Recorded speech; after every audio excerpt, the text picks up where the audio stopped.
बता देता हूँ। लंबवत संप्रेषण मतलब ऊपर के अधिकारियों द्वारा नीचे के अधिकारियों या कर्मचारियों के साथ संप्रेषण स्थापित करना। ठीक है। क्षैतिज संप्रेषण मतलब एक स्तर के अधिकारियों का आपस में संप्रेषण। ठीक है। तो ये क्षैतिज संप्रेषण। लंबवत मतलब ऊपर के अधिकारी नीचे के कर्मचारियों से, या नीचे से ऊपर, ऊपर से नीचे, नीचे से ऊपर दोनों चलता है। ठीक है।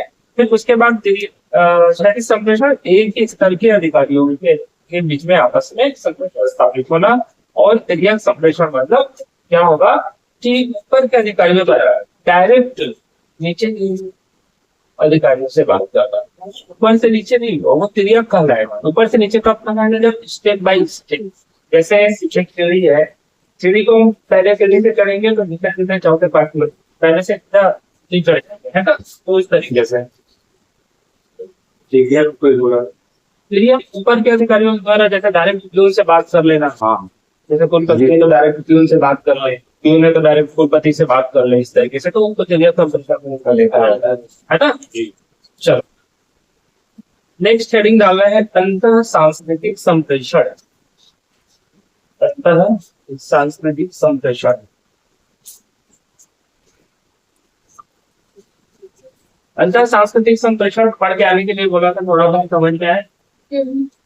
क्या समझ में आया बताओ। विभिन्न संस्कृतियां रहती है, समाज का समूह रहता है, उनके बीच में संचार का अध्ययन रहता है अंतर सांस्कृतिक संप्रेषण। और ये दूसरे संस्कृतियों से भी अपना कम्युनिकेशन बिठाने में हेल्प करता है। ठीक है। अब इससे क्या होता है, कौशल में विकास भी होता है। कैसे डेवलपमेंट होता है? कैसे? तो सूचना का आदान प्रदान होता है ना। सूचना का आदान प्रदान होने से क्या होता है, हम दूसरे लोगों की संस्कृति को, विषय वस्तु को, विभिन्न जो कार्य प्रणाली है उनको हम सीखते हैं, और सीखने के साथ साथ उसको अपने संस्कृति में इम्प्लीमेंट करते हैं। अपने संस्कृति का विकासशील संवर्धन होते जाता है ना। मतलब संवर्धन खाली नहीं, बचाव खाली नहीं, हम सृजनात्मक रूप से उसको संवर्धन करते हैं, वो विकसित होते जाता है बाद में। और ये तभी संभव है जब हम दूसरे संस्कृति के चीजों को अपनाएं, अच्छे अच्छे गुणों को अपनाएं, कार्य प्रणाली को अपनाएं, वो भी हमारे गुणों को अपनाएं। तो ऐसे आदान प्रदान करते हुए हम विकसित होते चले जाते हैं। तो अतः सांस्कृतिक संप्रेषण, इंटरकल्चरल कम्युनिकेशन। ठीक है। इसमें एक विचारक हुए एडवर्ड टी हॉल के अनुसार ये क्या कहते हैं, इन्होंने क्या परिभाषा दी है इसके बारे में देखेंगे। एडवर्ड टी हॉल के अनुसार, एडवर्ड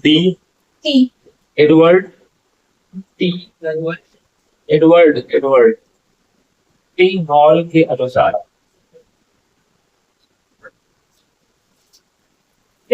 ये क्या बोलते हैं, इसमें लिखते हैं संस्कृति संप्रेषण, संस्कृति संप्रेषण है और संप्रेषण संस्कृति।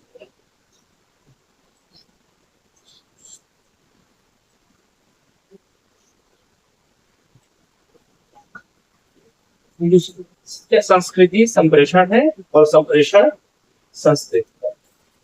ठीक है। जब से मानव सभ्यता का विकास हुआ, सबसे पहले क्या बना?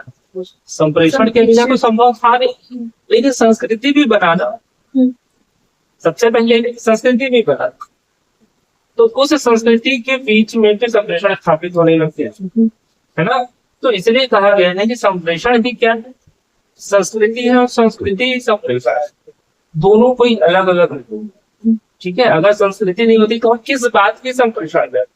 संप्रेषण करने के लिए कोई संदर्भ या विषय वस्तु होना चाहिए ना, तभी तो हम उस पर बात करेंगे। अब हमारे पास थॉट है, विचार है, तो उसको करने के लिए, उसको एक व्यक्ति से दूसरे व्यक्ति तक पहुंचाने के लिए भी कुछ माध्यम होना चाहिए, वो संप्रेषण। तो दोनों एक ही विषय वस्तु कह सकते हैं। तो इसलिए कहा गया है संस्कृति ही संप्रेषण है, संप्रेषण क्या हो गया। नहीं, जब समझा रहा हूँ तो समझो, लिखने में ध्यान दोगे तो फिर लिखना, वो मुझसे पूछ लेना ठीक है। चलो, लेकिन जब समझाता हूँ तो रुक जाना, लिखने का क्या है, फोटो खींच के ले जाए, है ना, लेकिन समझना जरूरी है। चलो नेक्स्ट पॉइंट लिखना है। एक और विचारक हुए, उन्होंने कौन सी परिभाषा दी है, तो एडलर के अनुसार, एडलर के अनुसार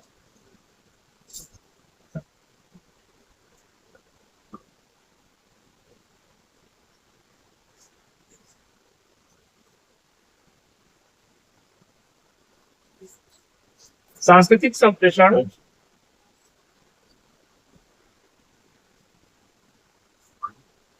कुछ ऐसा है जो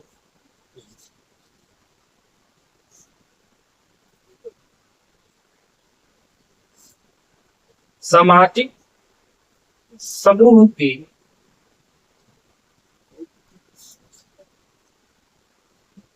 सभी या लगभग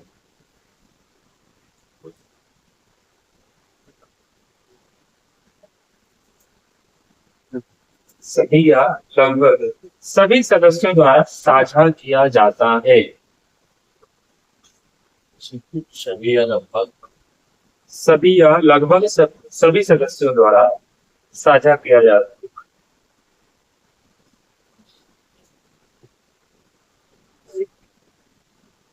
ठीक है, समझ में आ रहा है, इससे हमारा व्यक्तित्व का भी निर्माण होता है, आप समझ पा रहे हो। इसलिए बोल रहे हैं कि माहौल का, हमारे चारों तरफ का, हमारे सामाजिक माहौल का बहुत प्रभाव हमारे व्यवहार पे पड़ता है, उसी अनुरूप हमारा व्यवहार, बोल चाल, रहन सहन सभी जो है वो हो जाता है।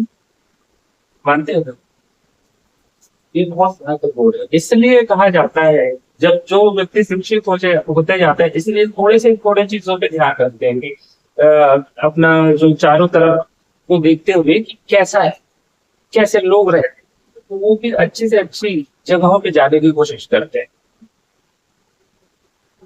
केवल और केवल अपने व्यक्तित्व के विकास, अपने आने वाले वंशावली के व्यक्तित्व के विकास के लिए वो अच्छे से अच्छे जगहों को ढूंढने की कोशिश करते हैं, है ना? तो वो संस्कृति का प्रभाव, वो संस्कृति में बहुत कुरीतियां भी होती है ना। हमारे जैसे संस्कृति में सभी लोग एक दूसरे साझा करते हैं कि हमारा ये समाज है तो हमारे इस समाज में इस कार्य को इस तरीके से किया जाता है, आपके समाज में उस कार्य को किसी और तरीके से किया जाता है।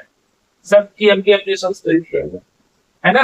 लेकिन सबसे अच्छी बात यह है कि एक संस्कृति पक्ष को दूसरे संस्कृति पक्ष के अच्छे गुणों को अपनाना चाहिए, तब वो संस्कृति विकसित होती है। ऐसा नहीं कि कुछ पूर्वाग्रह बना हुआ है, चिपका हुआ है और उसी के साथ हम चले, उसी को माने, अंधविश्वास जैसे हम कह सकते हैं ना, जैसे बलि प्रथा था पहले, सती प्रथा था, ये अक्सर अंधविश्वास, तो ये धीरे धीरे खत्म हुआ ना, लेकिन वो अंधविश्वास की कुरीतियां थी, तो उसको खत्म करते हुए आगे आने वाले अच्छे गुणों, दूसरे संस्कृति या हमारी संस्कृति में कुछ अच्छा चीज है तो उसको वो अपनाए। ठीक है, तो ऐसे करते हुए, सूचना का आदान प्रदान करते हुए जो संस्कृति है वो विकसित होते जाता है। इसी को अंतर संस्कृति संप्रेषण कहा जाता है, जिसके माध्यम से हम अपनी संस्कृति का के विचारों का आदान प्रदान करते हैं। क्लियर? चलो नेक्स्ट पॉइंट, कुछ ऐसी धारणा जो व्यवहार को भी आकार देती है।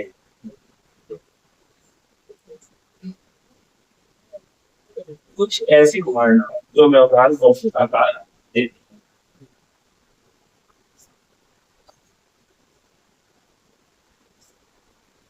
आभार, हाँ, आकार, आकार।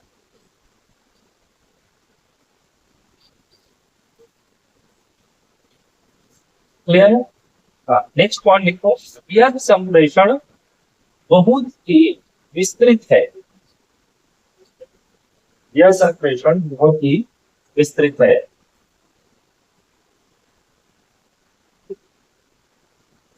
समझ में पहला हुआ। हाँ, अब देखो, अभी सांस्कृतिक संप्रेषण को सोशल मीडिया के माध्यम से ज्यादातर हो रहा है। सोशल मीडिया के आने से पूरा विश्व को ग्लोबल विलेज बना दिया गया है ना, तो पूरा संसार एक गांव के रूप में दिखता है। इंटरनेट के सहायता से, ठीक है। तो उसके सहायता से हम संस्कृति में संवर्धन कर पा रहे हैं। हमारे यहाँ पहले ये जींस पैंट और टी शर्ट वगैरह नहीं चलता, अब चल रहा है ना। कहाँ से? सांस्कृतिक संवर्धन, सांस्कृतिक संप्रेषण से ये संभव हो सका है। अब आजकल ऑनलाइन का जमाना आ गया तो थोड़ा फास्ट सीख रहे, फास्ट लर्नर बन गया, इतना है ना। तो ये बहुत विस्तृत, क्योंकि संस्कृति की जब बात करते हैं तो हर व्यक्ति संस्कृति से जुड़ा हुआ है ना। तो ये बहुत विस्तृत हो जाता है सांस्कृतिक। चलिए नेक्स्ट पॉइंट, इसकी सहायता से लोग संसार को कैसे देखते हैं,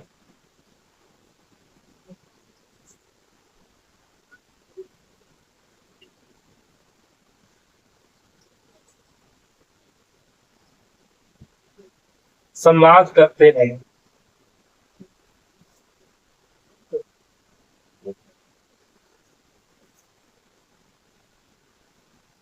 और अनुभव करते हैं का पता चलता है।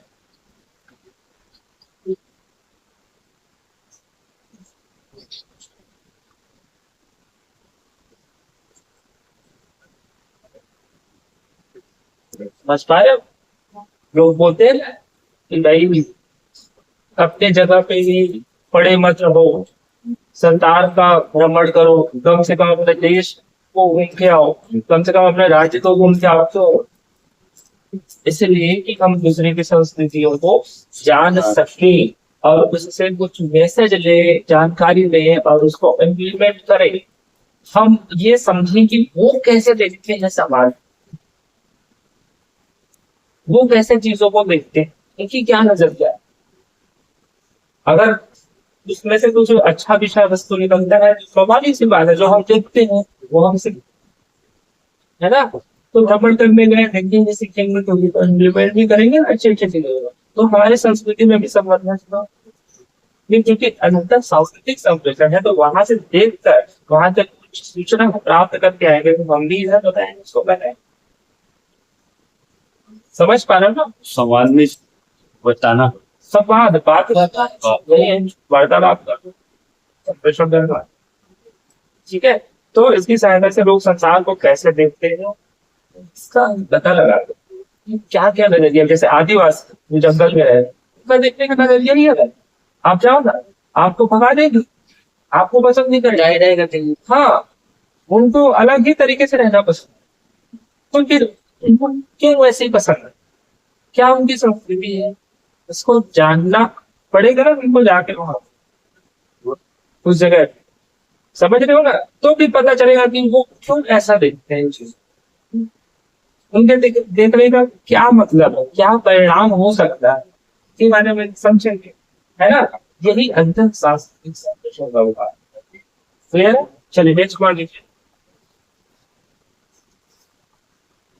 अनुसंधान अंतर सांस्कृतिक संप्रेषण।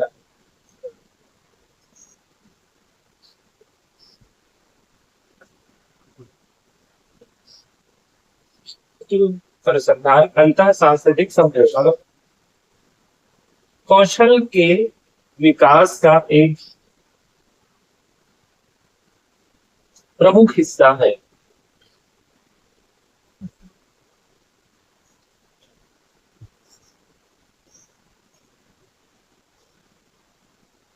ठीक है। अब देखो, पूरे संसार को भ्रमण करना, पूरे देश को भ्रमण करना, पूरे राज्य को भ्रमण करना एक बात हो गई। दूसरी बात यह है कि भ्रमण करते हुए उनमें अनुसंधान कार्य करना, रिसर्च करना, अलग अलग संस्कृति में एक ही चीज को लेकर अलग अलग संस्कृतियों में देखना कि ये इन चीजों को कैसे देखते हैं और ये इन चीजों को कैसे देखते हैं। उसमें तुलनात्मक अध्ययन करना, उसका विश्लेषणात्मक अध्ययन करना, उसका विवेचन करना, बहुत सारे। तो इस तरीके से जब हम रिसर्च करते हैं तो भी एक अलग रिजल्ट आता है, क्योंकि एक चीज है कि बिना अनुसंधान के किसी भी क्षेत्र में, समझ रहे हो ना, विकास वाली बात नहीं की जा सकती। अगर राजनीतिक पहलू सांस्कृतिक पहलू, सामाजिक पहलू, जिस भी पहलू में, चाहे आप संगीत के क्षेत्र में ले लें, अगर आपको विकास करना है, विकासशील बनाना है उसको, उस क्षेत्र को, तो आपको अनुसंधान करना पड़ेगा। इसलिए सरकार अभी अनुसंधान के क्षेत्र में इतना बड़ा 11 करोड़ क्यों दे दिए? प्रमोट करने के लिए कि भैया आप आइए, हम आपको जितना भी जरूरत है पैसा, जितना भी जरूरत लगेगा वो भी देंगे, और एक्स्ट्रा खर्चा भी जो होता है आपको वो भी देंगे, केवल और केवल पीएचडी करने के लिए नहीं। तो इसलिए इतना बड़ा अमाउंट रखा गया है। ठीक है ना? प्रैक्टिस समझ पा रहे हो? इसलिए रखा गया, प्रमोट कर। हाँ, ठीक है, समझ पा रहे हो ना? चलो,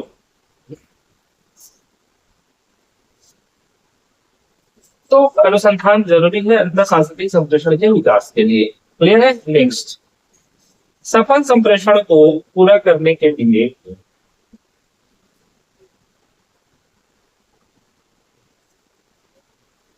सफल संप्रेषण को पूरा करने के लिए सफल संप्रेषण को पूरा करने के लिए आत्म अवधारणा का समर्थन सबसे अधिक महत्वपूर्ण है।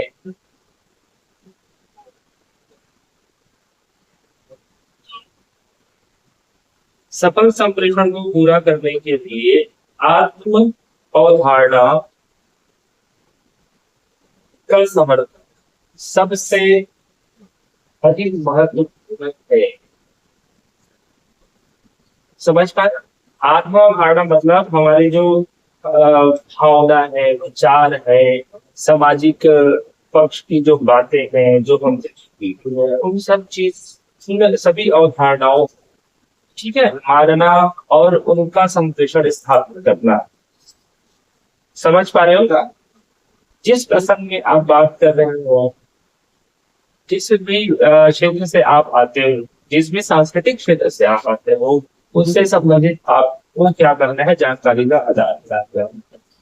ठीक है, उन्हीं चीजों को अवधारणा के रूप में ले गया। ठीक है, चलिए नेक्स्ट पॉइंट, प्रसंग उपयुक्तता।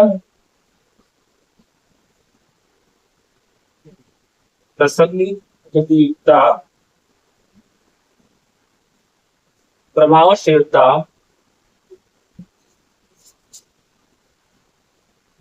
और प्रेरणाओं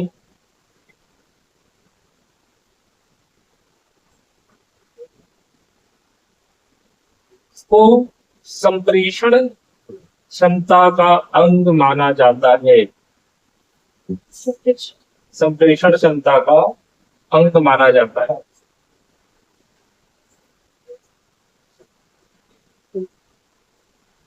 समझ पाए? प्रसंग तो होना चाहिए, किस प्रसंग में बात हो रही है ये जरूरी है।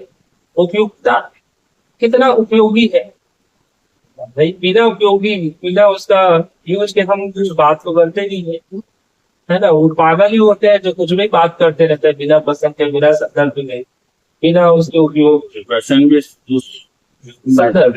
जिस तथ्य के बारे में हम बात कर रहे हैं। हाँ, ठीक है, विषय वस्तु कैसे है ना, और प्रभावशीलता कि उसका इफेक्टिवनेस क्या है, किस किन किन चीजों में प्रभाव पड़ेगा उसको। ठीक है, सकारात्मक प्रभाव पड़ेगा, नकारात्मक प्रभाव पड़ेगा, इन चीजों का भी ध्यान रखना पड़ेगा, है ना। उसके बाद प्रेरणाओं, जैसे स्वामी विवेकानंद के बारे में बात करते हैं, आपके संस्कृति में अगर स्वामी विवेकानंद आते हैं तो आप उनसे प्रभावित हैं, तो उन प्रेरणाओं उनसे प्रभावित है तो आप भी उसी तरीके से लगभग हो जाएंगे और वैसे ही संप्रेषण स्थापित है। अगर कोई मुझे मानता है अपना आइडियल, तो वो मेरे जैसे बनने का कोशिश करेगा, मतलब मेरे संस्कृतियों को अपनाने की कोशिश करेगा और उस तरीके से आगे का जो रास्ता है उसका क्लियर होगा और वो वैसे चलने की कोशिश करेगा उस रास्ते को। समझ पा रहे हो? ये होता है, हम प्रेरणा लेते हैं और उनको फॉलो करते हैं, तो ये भी एक अंतः सांस्कृतिक संप्रेषण का बहुत बड़ा है। तो ये तथ्य, प्रसंग, उपयुक्तता, प्रभावशीलता और प्रेरणा, ये सभी तथ्य अंतः सांस्कृतिक संप्रेषण के अंतर्गत सम्मिलित होते हैं। क्लियर है? चलिए नेक्स्ट हेडिंग डालने में, संप्रेषण क्षमता को निम्न ढंग से सुधारा जा सकता है। संप्रेषण क्षमता को निम्न ढंग से सुधारा जा सकता है।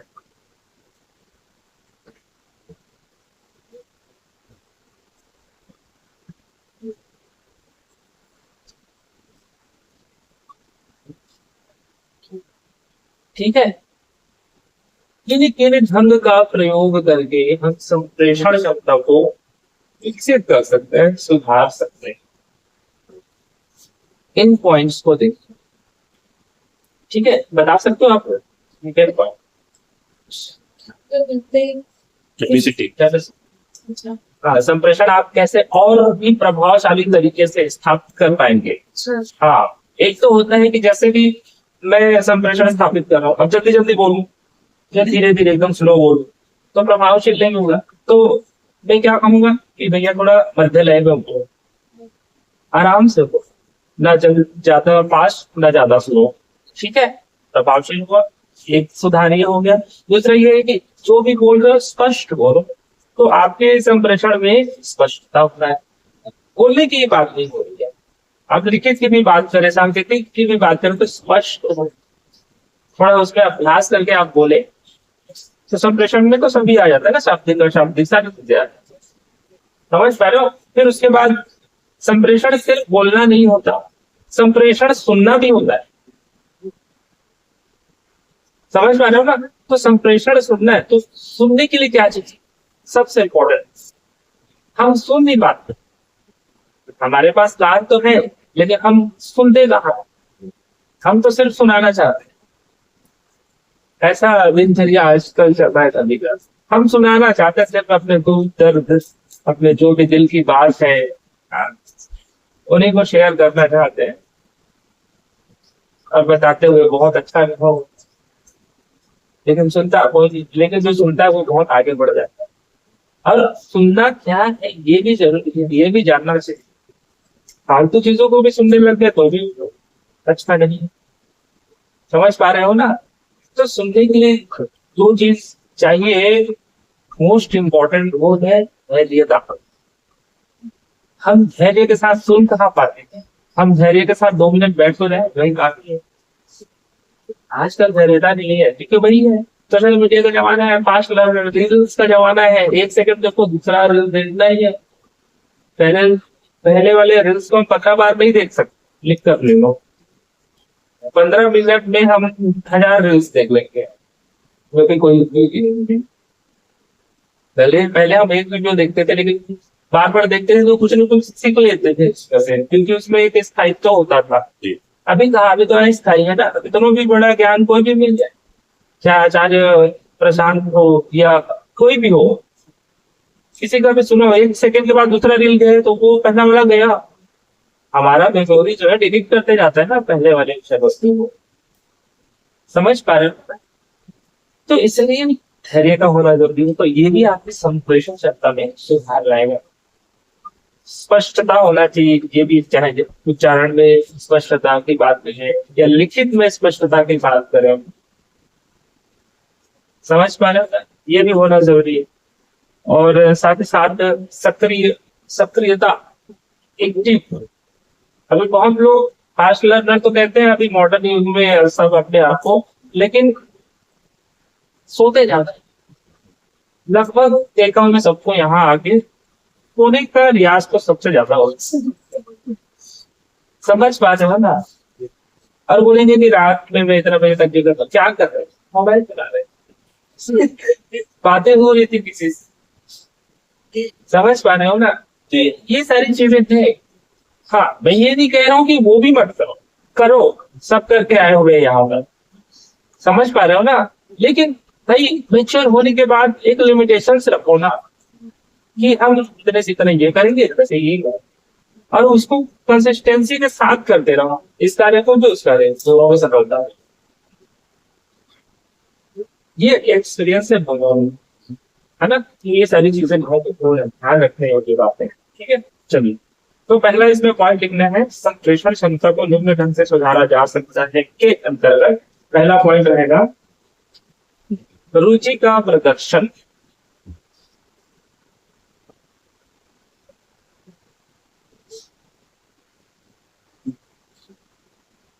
सम्मान और सकारात्मक संबंध दिखाना, उसी में रखना है।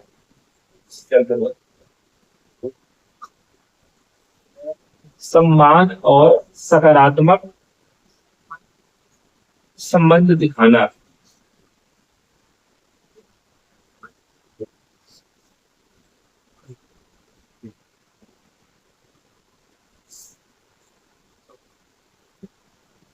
समझ पा? जैसे मैं किसी से बात कर रहा हूँ फॉर एग्जाम्पल, ठीक है, मैं आपके प्रति सम्मान दिखाई नहीं रहा हूँ, सकारात्मकता दिखाया नहीं रहा हूँ, मैं ऐसे कर रहा हूँ, ऐसे दिखा रहा हूँ, थोड़ा सा नेगलेक्ट कर रहा हूँ और थोड़े से मेरे को जल्दी भागना है, जल्दी जाना है, ऐसे कर रहा हूँ, बात कर रहा हूँ, ठीक है। मतलब आपके साथ बात करने में मुझे कोई रुचि नहीं है, ऐसा प्रदर्शन मैं करूं, तो क्या अच्छा संप्रेषण हो पाएगा?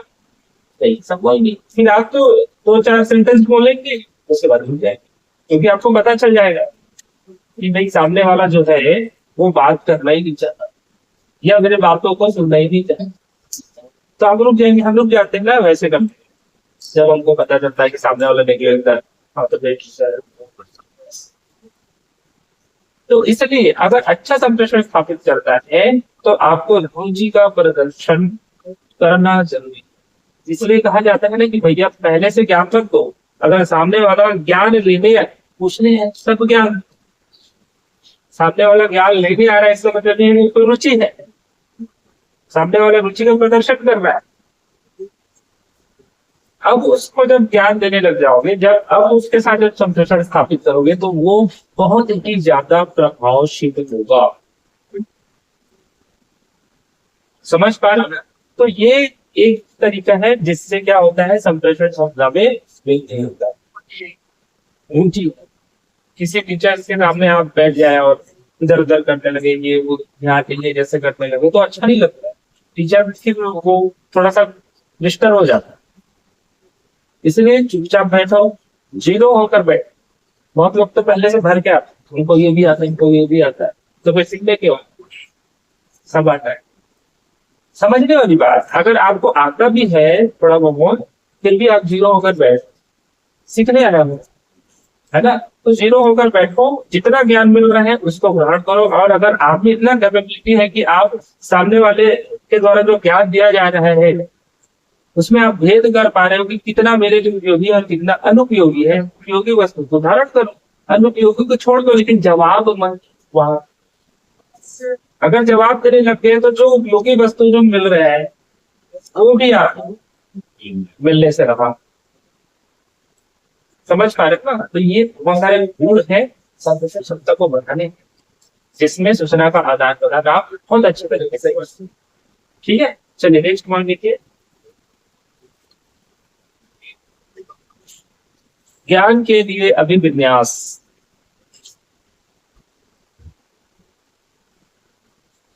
ज्ञान के लिए अभिविन्यास।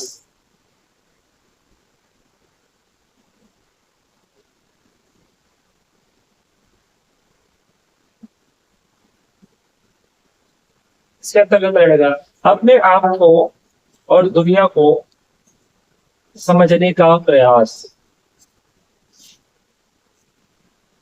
अपने आप को और दुनिया को समझने का प्रयास।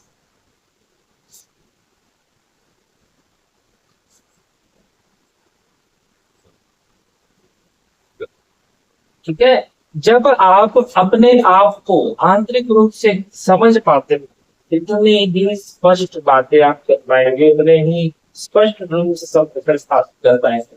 जब अपने ही आप को नहीं समझ सकोगे ना, आप अपने अंदर के ज्ञान को नहीं समझ, उसी को ज्ञान का अभिविन्यास बोला जा रहा है कि अपने अंदर के ज्ञान को टटोलना।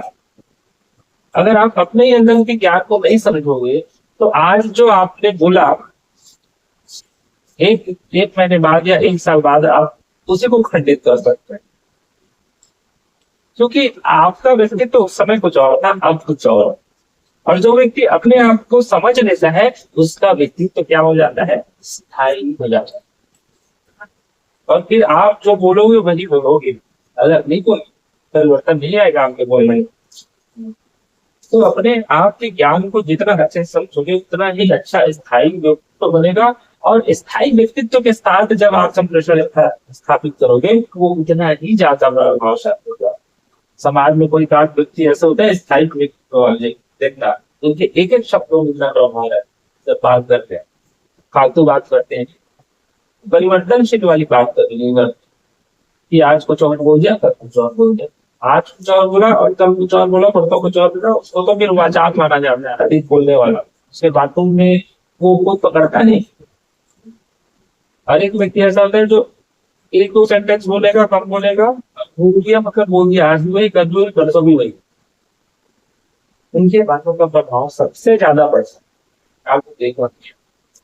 और उनको सुनते भी ज्यादा है और उनके निर्णय को, डिसीजन को मानते हैं, है ना। तो इस हिसाब से भी जो संप्रेषण है वो संप्रेषण क्षमता जो है वो बढ़ता है। ठीक है, तो ये दूसरा क्वेश्चन है। तीसरा, सहानुभूति।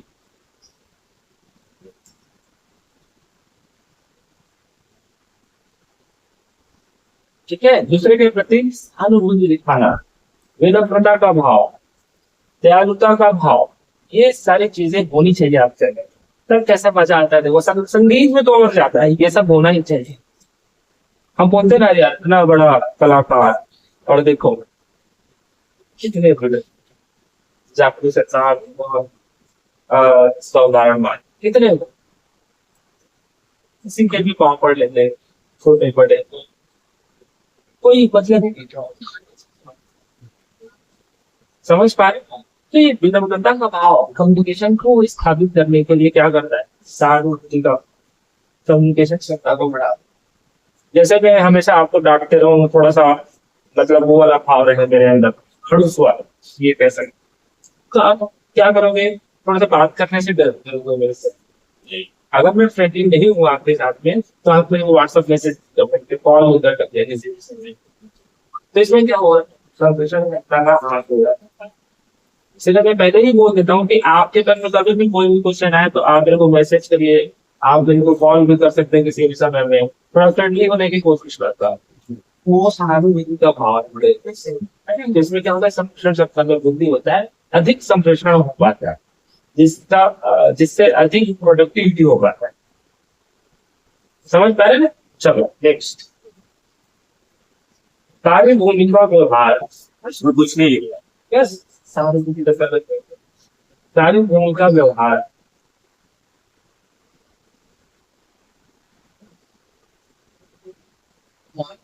कार्य भूमिका व्यवहार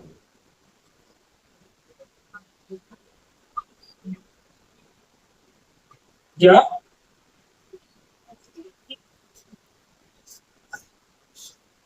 क्या बोली, देखिए बराबर बोलो।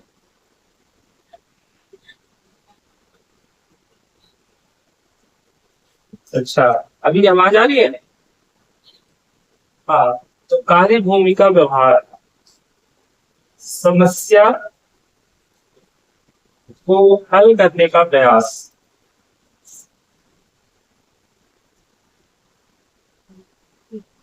समस्या को हल करने का प्रयास।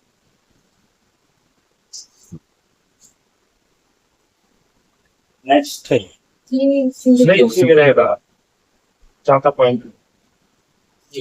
हाँ, कहा जाए भूमिका, मतलब भूमिका या भूमिका है ना, भूमिका, हाँ, कार्य भूमिका व्यवहार। कार्य भूमिका होता है ना, जो भी जिस भी कार्य का हम निर्वहन कर रहे हैं उसको अच्छे से करें। समझ रहे हो ना, जो भी समस्या हमारे सामने उत्पन्न हुई है उसको छोड़ के हम भागे ना, पीछे ना भागे। ठीक है, उस समस्या को समझे अच्छे तरीके से और उसका समाधान करने की कोशिश करें। इसी को कार्य भूमिका व्यवहार कहा जाता है। और जब हम समस्या का समाधान कर लेते हैं, सिंपल सी बात है, जब भी समस्या उत्पन्न हो तो समस्या नहीं होती, समस्या का जब समाधान करते हैं तो हमको नई ज्ञान की प्राप्ति होती है। जब नई ज्ञान की प्राप्ति होती है तो स्वाभाविक सी बात है संप्रेषण क्षमता में भी वृद्धि होगा। समझ पा रहे हैं? हाँ, तो इसलिए कार्यभूमिका व्यवहार भी जरूरी है। नेक्स्ट पॉइंट लिखना है संबंध परक भूमिका व्यवहार। संबंध परक भूमिका व्यवहार।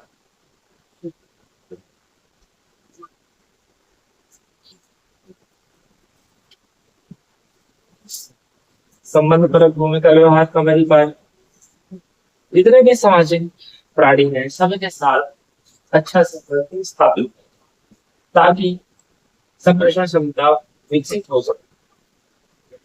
समझ पाए? भाईचारे का भाव, दयालुता का भाव, उदारता का, ये सारे विषय वस्तु परखना मीन्स एडवाइस करना, परख परख परख को संबंध परख परख संबंध परक भूमिका व्यवहार। ठीक है, अच्छा संबंध स्थापित करना, जैसे गुरु शिष्य का संबंध कैसे होना चाहिए, एक शिक्षक और स्टूडेंट का संबंध कैसे होना चाहिए, मित्रों के बीच में कैसा संबंध होना चाहिए जिससे वो अच्छे से संप्रेषण स्थापित कर सके, कर पाए, ज्ञान का आदान प्रदान हो सके। ठीक है, तो ये सारी चीजें इसका अंतर्गत है। इसमें लिखो पारस्परिक सामंजस्य और मध्यस्थता।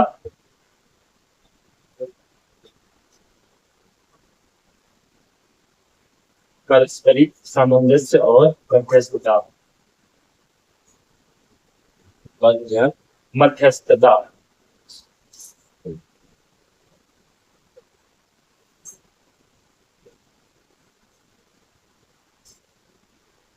ठीक है, तो पारस्परिक सामंजस्य, पारस्परिक तो आपके सामने जो भी व्यक्ति है उससे अच्छा संबंध स्थापित करना, मध्यस्थता स्थापित करना। ये नहीं कि आप अपनी ही बातों को थोपे जा रहे हो, आप सुनेंगे और आप बताएंगे आवश्यकता अनुसार। ऐसा नहीं कि आप ही बताए जा रहे हैं और ऐसा भी नहीं कि वही बताया जा रहा है, आपसे नहीं जा रहा हो, चाहे गलत हो सही हो जो कुछ हो, ऐसा नहीं।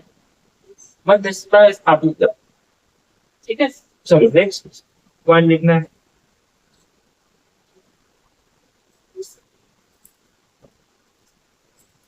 धीरज।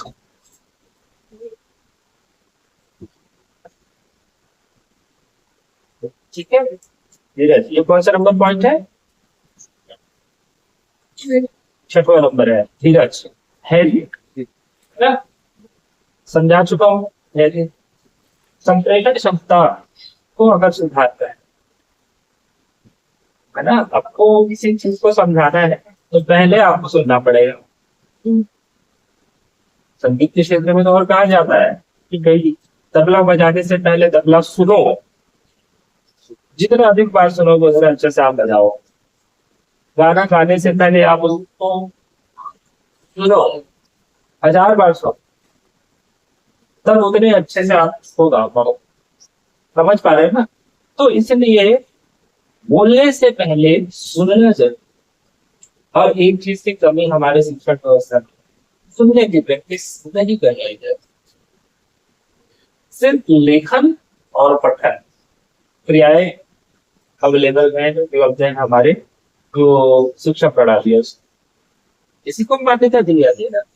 लेखन लिखते हैं, पठन पढ़ते हैं, सुनने का है क्लास क्या कभी हुआ जिसके समझ पा रहे हो ना। लेकिन हमारे संगीत में अभी भी वो जीवित है, हम बिना सुने नहीं कर सकते। कान होना चाहिए, और सबके पास कान है लेकिन वो कान नहीं बोलता। कान का मतलब वो कान होना चाहिए सुनने वाला, वो आंख होना चाहिए देखने वाला।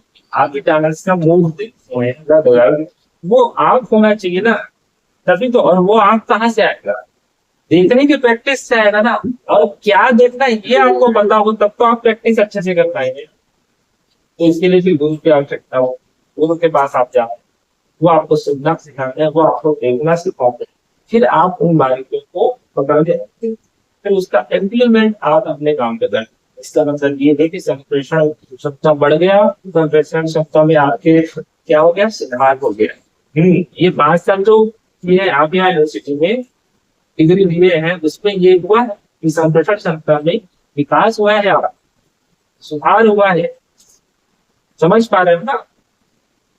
तो इसलिए कह देना बहुत इम्पोर्टेंट है ना। तो धैर्य तो होना जरूरी है, तभी संप्रेषण का सामने सुधार आएगा। नेक्स्ट है सक्रिय होकर सुनना। सक्रिय होकर सुनना,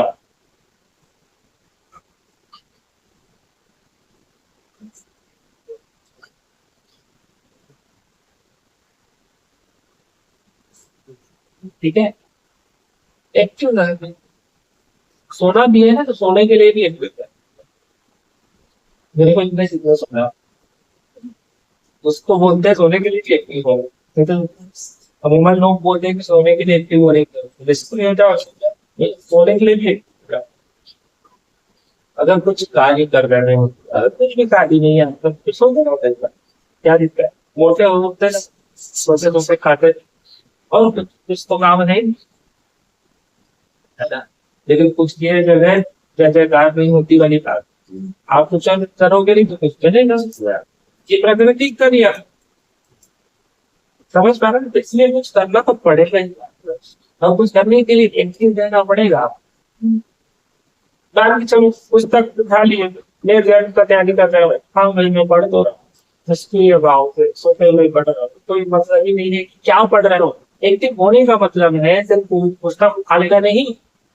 एक्टिव होने का मतलब है आपको ये समझ में आना चाहिए, ये आपको जानना है कि आपको क्या पढ़ना है, कैसे पढ़ना है, कितने कितने समय क्या क्या विषय वस्तु पढ़ना है, आपका टाइम टेबल क्या है, आपका डेली रूटीन क्या है। ये सारी चीजें अगर आपको पता है, इसका मतलब आप एक्टिव नहीं पढ़ सको। और अगर ये नहीं पता, ऐसे उठा कर पढ़ रहे हो, सोते हुए पढ़ रहे हो, खाते हुए पढ़ रहे हो, जाते हुए, उसका भविष्य परिणाम अच्छा आने वाला नहीं है। ये आपको समझना पड़ेगा। जो एक्टिव होता है वही स्मार्ट, क्योंकि एक्टिव का परिभाषा अगर दें तो वही स्मार्टनेस। आपको उस नजरिए से देखना पड़ेगा, तभी आप एक्टिव हो गए। चीजों को पहले समझना पड़ेगा, सिलेबस को समझना पड़ेगा, हर चीज को समझना पड़ेगा, स्टार्टिंग में जो उसका आधार है उसको बनाना पड़ेगा, वो एक्टिवनेस का था, है ना। तो आपको सक्रिय होकर सुनना जरूरी। फॉर एग्जाम्पल आप मेरे को अभी सुन रहे हो, आपका माइंड कहीं और है, अरे यार मेरे को अरे यार मेरे को चाय पीने जाना है, अरे यार नाश्ता करना है, नाश्ता नहीं किया था, अरे यार फ्रेंड मेरे को बुलाई है तो कैसे 9 बजे फिर उसके बाद मैं जाऊँ मिलने। तो बहुत सारी चीजें मन में चलती रहती है। एक्टिवनेस आने से ना रुकती है। तो क्या होता है, कुछ कुछ चीजें आपके माइंड में जाती हैं और कुछ कुछ रह जाती है, तो आप पूर्ण रूप से नहीं सीख पाते, नहीं सुन पाते, मतलब संप्रेषण क्षमता का ह्रास होता है। इसलिए मैं बोलता हूँ ना, मुझे जीरो होकर बैठो क्यों, ताकि संप्रेषण क्षमता में सुधार आए, उसमें अच्छे से संप्रेषण स्थापित हो पाए, ताकि जो मैं समझा रहा हूँ वो एज इट इज आप तक पहुँच सके। 100% तो नहीं पहुँचता, क्योंकि मौखिक रूप से है तो बहुत सारी चीज़ें ऐसे हवा में ही निकल जाती है, लेकिन कुछ न कुछ तो पहुँचेगा, कुछ ज़्यादा पहुँचेगा। इसलिए सक्रिय होकर सुनना बहुत जरूरी है। नेक्स्ट है स्पष्टता, क्लैरिटी।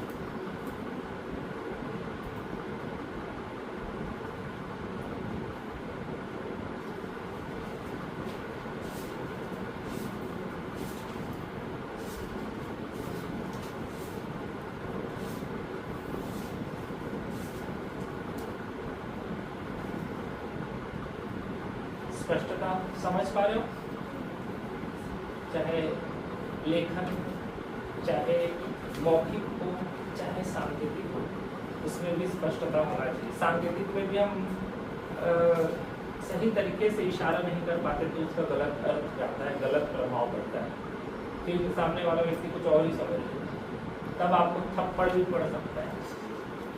समझ पा रहे हो ना? तो ये है, इसलिए स्पष्टता होना चाहिए।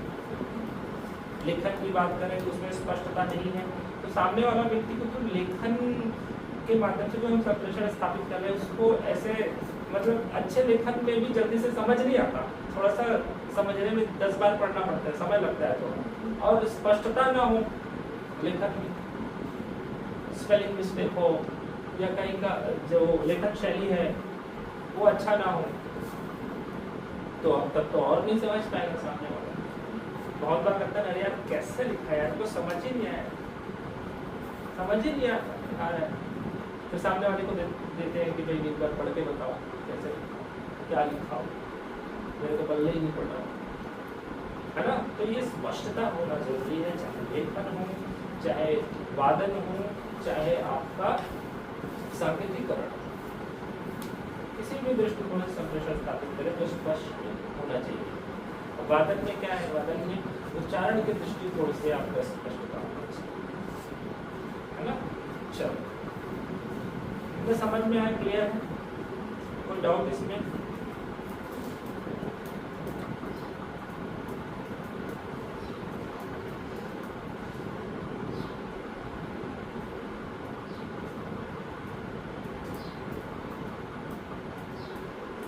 अब देखो अंतर सांस्कृतिक संप्रेषण जो होते हैं ना वो दो प्रकार के होते हैं, तो कौन से, शाब्दिक संप्रेषण और गैर शाब्दिक संप्रेषण, बस यही है इसमें। शाब्दिक संप्रेषण जिसमें शब्द होते हैं मौखिक लिखित, अशाब्दिक संप्रेषण या गैर शाब्दिक संप्रेषण जिसको कहते हैं, उसमें क्या होता है, उसमें शब्द नहीं होते, जैसे सांकेतिक, जैसे हम दूसरे अन्य जो संस्कृति के लोग उनके पहनावा उसको देखकर बता देते हैं कि ये राजस्थानी है, ये पंजाबी है, ये छत्तीसगढ़िया है, तो ये और कुछ है, समझ पा रहा था। हाँ, तो ये दो तरीके से होता है। नेक्स्ट हेडिंग डालना है कक्षा में संप्रेषण की प्रक्रिया, कोल और चैन मॉडल। कक्षा में संप्रेषण की प्रक्रिया, कोल और चैन मॉडल। कोल और चैन मॉडल, ये कोल और चैन जो है ना, ये विचारक हुए संप्रेषण की, ठीक है, ये नाम है। कोल और चैन मॉडल,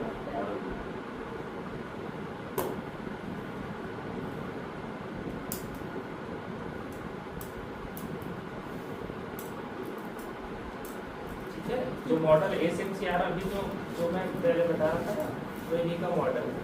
सबसे पहले मॉडल आया था बर्लो का, SR model, centre to receivers, कितना ही था, उसको विस्तृत करते हुए कोल और चैन मॉडल में क्या होगा, एसएमसीआर, सेंडर मैसेज, फिर चैनल पे रिसीवर, इसी मॉडल को यहाँ पे हम लोग पढ़ेंगे, देखेंगे। स्पष्ट है?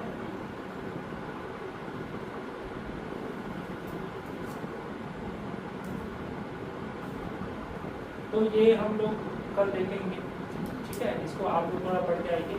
कक्षा में संप्रेषण की प्रक्रिया, कोल और चैन मॉडल, ये पढ़िए। कोई डाउट? अंतर सांस्कृतिक संप्रेषण पढ़ा, उसमें एक ऐसा डाउट था, जो अंतर संप्रेषण पढ़े थे, है ना, तो उसका मतलब तो ये होता है से बात करना, तो यहाँ कायदे से तो अंतर सांस्कृतिक संप्रेषण होना चाहिए। नहीं, अंतर सांस्कृतिक संप्रेषण मतलब एक तो होता है कि जितने भी लोग होते हैं अपनी ही संस्कृति के, वो सभी बात करते हैं, सभी सूचना का आदान प्रदान करते हैं आपस में, इसलिए उसको अंतर सांस्कृतिक संप्रेषण कहते हैं। समझ पा रहे हैं ना। और फिर उसके बाद हम दूसरे संस्कृति के जो लोग होते हैं उससे भी हम स्थापित करते हैं, इसलिए अंतर सांस्कृतिक संप्रेषण मतलब संस्कृति में रहते हुए, संस्कृति के अंदर रहते हुए। अब वो कोई सा भी संस्कृति है, आपका जो क्वेश्चन है वो ठीक है, कोई गलत नहीं है कि दूसरे संस्कृति के जो लोगों से हम बात कर रहे हैं तो वो अंतर सांस्कृतिक संप्रेषण होना चाहिए, लेकिन ऐसा नहीं है। अंतर सांस्कृतिक संप्रेषण जो हम ऐसे नॉर्मली स्थापित करते हैं, जरूरी नहीं कि सांस्कृतिक के अंतर्गत रहते हुए हम स्थापित करें, हम कुछ भी संप्रेषण स्थापित करते हैं। हम संगीत के क्षेत्र से संबंधित हैं, कुछ और क्षेत्र से हम क्लासिकल म्यूजिक पे बात कर सकते हैं, वो सांस्कृतिक थोड़ी है, वो सबके लिए है ना, है ना। लेकिन हम जब अपने व्यक्तित्व को, अपने अवधारणा को, अपने जो रूढ़िवादिता है, जो अपने समाज की बातें हैं, ठीक है, उसको जब हम करते हैं, अपनी संस्कृति की बात करते हैं, संस्कृति के अंदर में रहते हुए बात करते हैं, तब उसको अंतर सांस्कृतिक संप्रेषण कहते हैं। बस इतना है, इसलिए उसको अंतर सांस्कृतिक संप्रेषण कहा जाता है।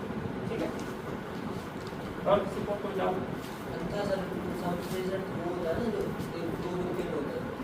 नहीं, अंतर संप्रेषण स्वयं से जब हम बात करते हैं, जो स्वचलित होता है। अंतर संप्रेषण मतलब दो व्यक्ति अंतर, हाँ, तो अव्यक्तिक संप्रेषण और अंतःव्यक्तिक संप्रेषण। अंतर संप्रेषण में हम स्वयं से जब बात करते हैं, जैसे प्रार्थना करना, विचार करना, ठीक है, इसमें हमारा नियंत्रण नहीं होता है। तो अव्यक्तिक संप्रेषण और अंतःव्यक्तिक संप्रेषण एक ही है, मैंने बता दिया है ना। अंतर्व्यक्तिक संप्रेषण में दो लोगों का होना जरूरी है, अंतर में, हाँ, अंतर्व्यक्तिक संप्रेषण।